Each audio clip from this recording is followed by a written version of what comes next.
ലോകം അസൂയപ്പെട്ട ഒരു സമ്പദ് വ്യവസ്ഥയെ പ്രതിസന്ധിയുടെ വക്കിലെത്തിക്കുകയും സാമ്പത്തിക സുരക്ഷിത താവളമെന്ന അമേരിക്കയുടെ പ്രശസ്തിയെ അപകടത്തിലാക്കുകയും ചെയ്തുകൊണ്ട് ഡൊണാൾഡ് ട്രംപ് തന്റെ ആദ്യ 100 ദിവസങ്ങൾ പൂർത്തിയാക്കി കഴിഞ്ഞു. സ്വന്തം രാജ്യത്തെ ജനങ്ങൾക്ക് ട്രംപിന്റെ പേര് കേൾക്കുമ്പോൾ തന്നെ ഇപ്പോൾ ഭയമാണ്.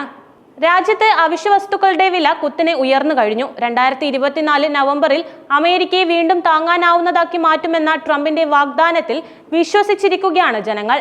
എന്നാൽ ട്രംപ് മനഃപൂർവ്വം ഒറ്റയ്ക്ക് സ്വീകരിച്ച നയങ്ങളിൽ വിലകൾ കൂടുതൽ കുതിച്ചുയരുമെന്ന് ഉറപ്പാണ്.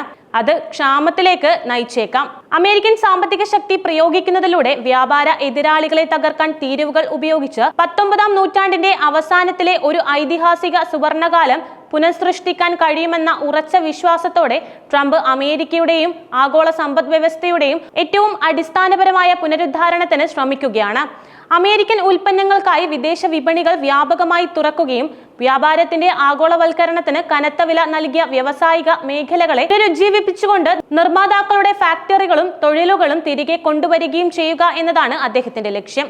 കൂടാതെ അമേരിക്കക്കാരെ സമ്പന്നരാക്കുക എന്നതും കൂടിയാണ് ഇപ്പോൾ ട്രംപിന്റെ ലക്ഷ്യം.